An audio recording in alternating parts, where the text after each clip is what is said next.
마을 어귀로 낡은 디젤 트럭이 들어온 것은 이른 아침이었다. 새벽 안개가 다 차에 거치지 않아 흙길은 축축했지만 트럭 엔진의 굉음은 마을 전체를 흔들어 깨웠다. 적재함에는 담요와 밧줄이 준비돼 있었고 오늘은 몇몇 집이 고향을 떠나는 날이었다. 아이들은 상황을 알 리 없었다. 커다란 소리에 놀라 울음을 터뜨렸고 어머니들은 아이를 품에 안은 채 울먹였다.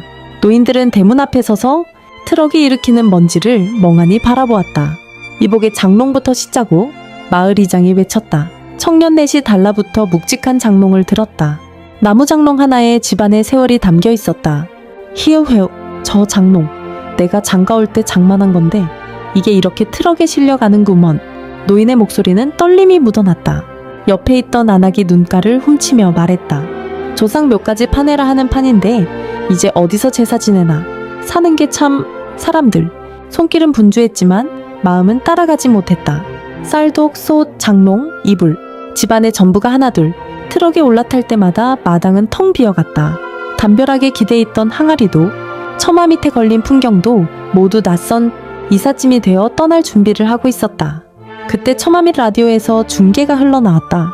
오늘 프로야구 3위 슈퍼스타즈와 롯데자이언츠의 경기가 열렸습니다. 잠시나마 젊은이들의 손이 멈췄다. 삼미가 오늘은 좀 해주려나? 야구는 무슨 야구냐? 우리 집이 떠나는 판인데. 그러자 또래가 씁쓸히 웃었다. 그래도 세상은 계속 가는 거지. 나라 걱정, 야구 걱정 다 하는데 우리 마을만 멈춘 거 아니냐. 그 말에 노인 몇층 고개를 끄덕였다. 세상은 야구니 경쟁이 떠들썩했지만 이 작은 마을 사람들의 현실은 무너지고 있었다. 그때 말이야 쌀 한 가마 값이 10,000원도 안 됐지. 버스 한 번 타는 것도 몇십 원이면 됐고 그 돈이 귀에서 걸어 다니는 게 더 많았어. 그런데 나라에서는 보상금이랍시고 몇 푼 쥐어주고 우리를 쫓아내는 거야. 허리가 굽은 노인의 말에 주변 사람들의 눈이 젖었다. 이게 뉴스에서는 잘 산다느니 곧 컬러 TV 시대라느니 떠드는데 우리 마을은 아직 흑백 TV 한 대만 있어도 부자라고 불렀다니까. 그래서 온 동네가 한 집에 모여 앉아 야구 중계를 보곤 했지.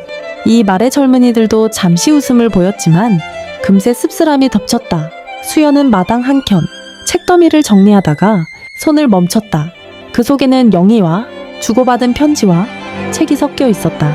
그는 망설이다가 사랑 손님과 어머니 한 권을 가슴에 꼭 끌어안았다. 영희와 함께 웃으며 읽었던 책이었다. 영희는 맞은편 마당에서 빨래감을 걷고 있었다. 집안은 도시로 나가기로 이미 결심했지만 그녀 마음은 수연을 두고 떠날 수 없다는 생각으로 무너져 있었다. 우리가 떠나면 다시 만날 수 있을까? 속으로 중얼거린 그 말은 끝내 입 밖으로 나오지 않았다. 짐이 실릴수록 주민들 사이에 원망이 터졌다. 보상금이라니 노남 마직이 값밖에 안 돼. 그러게 말이야. 나라가 정신없다더니 아웅산 테러니 뭐니 해서 뉴스는 시끄럽고 우리 얘기는 어디에도 없어. 그 순간 젊은 장정이 중얼거렸다. 도시 나가면 그래도 희망이 있지 않겠어? 애들은 좋은 학교 보낼 수 있고. 그러자 옆에 있던 노인은 눈을 치켜떴다. 희망이 땅을 버리는 데서 나오겠냐? 조상피가 벤 논밭을 내어주고 무슨 희망이 남는다고. 세대 간 갈등은 그날따라 더 뚜렷했다. 젊은이들은 도시의 전등불을 희망이라 믿었지만 노인들은 무너지는 마을을 보며 가슴이 찢어졌다. 짐이 다 실리자 트럭 기사가 시동을 걸었다. 엔진 굉금과 함께 흙먼지가 치솟았다. 아이가 울음을 터뜨리자 어머니는 아이를 안고 달래듯 말했다. 야얘야 울지 마라. 어디든 가면 또 집이 있겠지. 그러나 그 목소리마저 떨리고 있었다. 수연은 마지막으로 마당을 돌아보았다. 담벼락 낙서 지붕기와 바람에 흔들리던 풍경 모든 것이 눈에 새겨졌다. 영희와 눈이 마주쳤을 때 두 사람은 말없이 눈빛만 주고받았다. 그리고 마을의 첫 번째 트럭이 먼지를 일으키며 떠나갔다. 그 흙먼지 속에는 고향과 삶, 사랑까지도 함께 흔들리고 있었다. 트럭이 떠난 뒤에도 마을은 여전히 어수선했다. 먼지 속에 묻혀간 짐더미와 함께 삶이 흔들렸지만 아직 집을 지키고 있는 사람들도 많았다. 짐을 꾸리지 못한 집, 조상묘를 어쩌지 못해 발을 동동 구르는 집, 보상금 액수를 두고 분통을 터트리는 집. 남은 사람들의 마음은 제각각 흩어져 있었다. 며칠 뒤 결국 마을 사람들은 회관에 모였다. 앞줄에는 얼굴이 굳은 노인들이 앉아 있었고 뒤편에는 젊은 세대가 아이를 안은 채 서 있었다. 방 안 공기는 눅눅했고 전등 불빛은 깜빡이며 사람들의 불안한 마음을 그대로 드러내는 듯했다. 모두의 시선은 앞쪽 지적도를 펼쳐놓은 공무원들에게 쏠려 있었다. 여러분, 충주댐은 국가적인 사업입니다. 공무원의 목소리는 단단했다. 수도권과 충청 일대에 물을 공급하고 나라 발전에 큰 보탬이 될 겁니다. 여러분의 희생이 결코 헛되지 않습니다. 그 말이 끝나기가 무섭게 앞줄에 앉은 김노인이 손을 번쩍 들며 목소리를 높였다. 희생이라니 말은 좋소. 보상금이라며 내민 돈이 논 한 마지기 값도 안 되는데 그걸로 어디 가서 살라는 겁니까?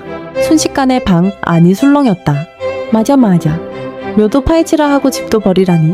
이게 무슨 날벼락이야? 목소리들이 겹쳐 울려 퍼졌다. 공무원은 난처한 듯 서류를 뒤적이며 또박또박 말했다. 보상금은 법에 따라 산정된 겁니다. 현 시세를 기준으로 책정된 것이고 가구별로 차등이 있습니다. 불만이 있으셔도 절차를 따라주셔야 합니다.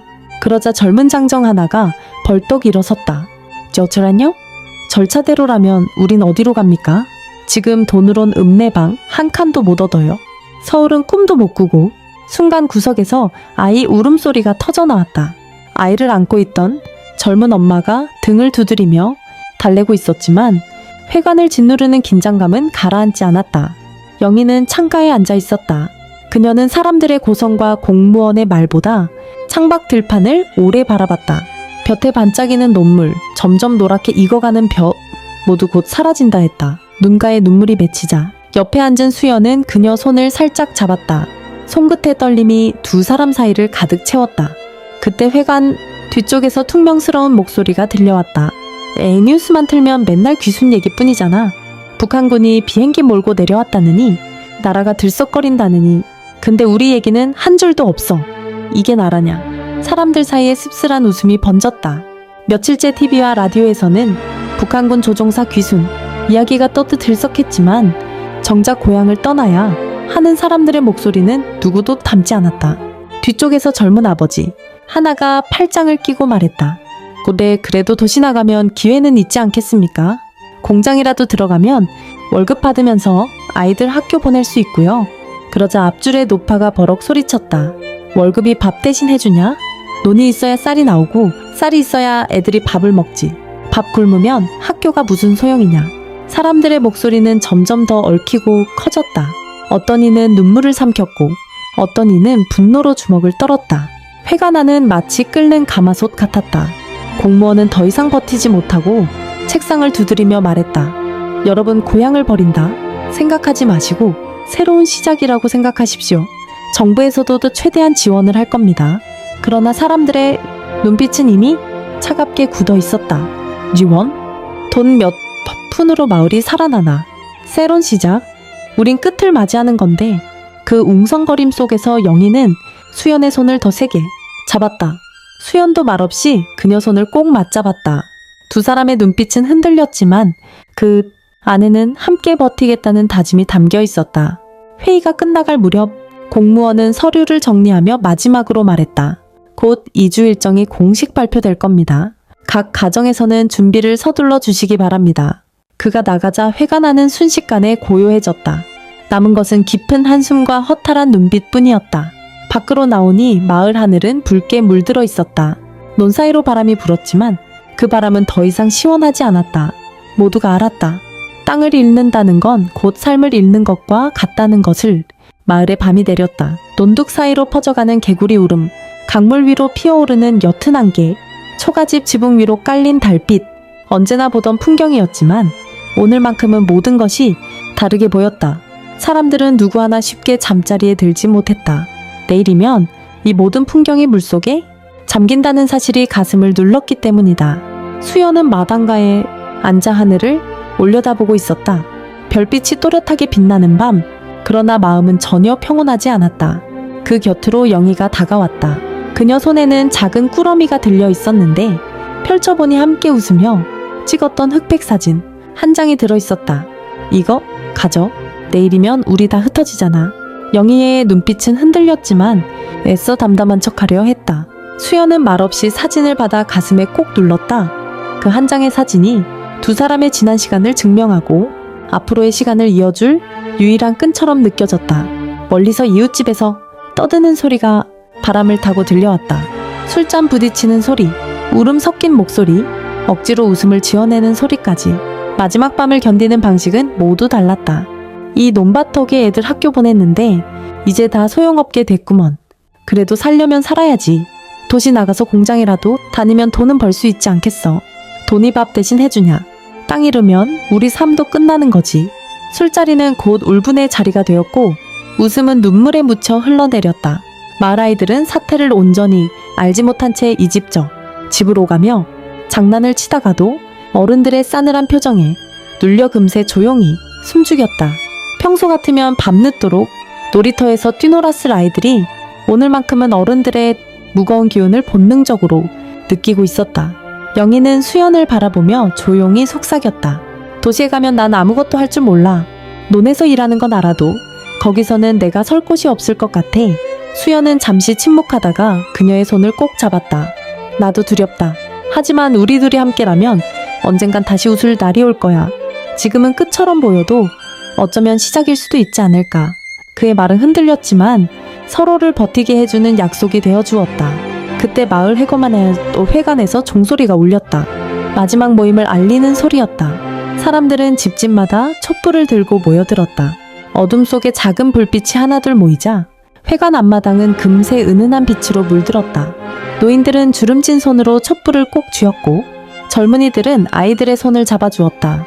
모두가 서로를 잃지 않으려는 듯 촘촘히 서 있었다. 한 노인이 입을 열었다. 이제 우리 마을은 내일이면 사라지지만 기억까지 사라지는 건 아니지 않소. 우리가 살아온 날들은 물이 못 가져가. 그의 목소리에 사람들의 눈시울이 붉어졌다. 옆에 있던 이웃이 그의 어깨를 토닥이며 말했다. 오, 그렇지요. 우리가 있지 않으면 이 마을은 살아있는 거예요. 사람들은 노래를 부르기 시작했다. 누군가 시작한 가락이 퍼져나가자 모두가 따라 불렀다. 울음 섞인 목소리, 갈라진 목청이었지만 그 노래는 바람을 타고 멀리 퍼졌다. 아이들도 어른들, 곁에서 작은 목소리로 흥얼거렸다. 그 순간만큼은 절망 속에서도 공동체가 살아있음을 확인할 수 있었다. 수연과 영희는 서로의 촛불을 맞대며 눈빛을 나눴다. 두 사람의 마음은 두려움과 슬픔으로 흔들렸지만 동시에 끝내 꺼지지 않을 희망을 품고 있었다. 영희가 속삭였다. 혹시라도 우리 흩어지면 이 사진으로 날 기억해줘. 수연은 사진을 다시 가슴에 품으며 대답했다. 아니, 넌 잊히지 않을 거야. 땅이 물에 잠겨도 내 마음에 넌 살아. 그 말을 들은 영희의 눈에 눈물이 고였지만 이번엔 울지 않았다. 대신 수연의 손을 더 세게 잡았다. 두 사람은 그렇게 촛불을 든 채 마을 사람들 속에 섞여 서 있었다. 밤은 깊어갔고 종소리도 멎었다. 하지만 누구도 자리를 뜨지 못했다. 불빛은 바람에 흔들렸고 얼굴마다 눈물이 반짝였다. 마을은 사라질 운명이었지만 이 순간만큼은 모두가 한마음으로 이어져 있었다. 그리고 새벽은 다가오고 있었다. 새벽이 오면 이별은 현실이 될 터였다. 트럭이 다시 들어오고 사람들은 하나둘 짐을 싣고 떠나야 했다. 누구도 원치 않았던 길, 그러나 걸어야만 하는 길. 이야기는 여기서 멈추지 않는다. 새벽과 함께 시작되는 이별의 길. 그 길 위에서 어떤 희망과 시련이 기다리고 있을지는 다음 편에서 이어질 것이다. 만약 이 이야기가 마음에 남으셨다면 앞으로도 함께 걸어가실 수 있도록 구독과 좋아요로 힘을 보태주시면 감사드립니다.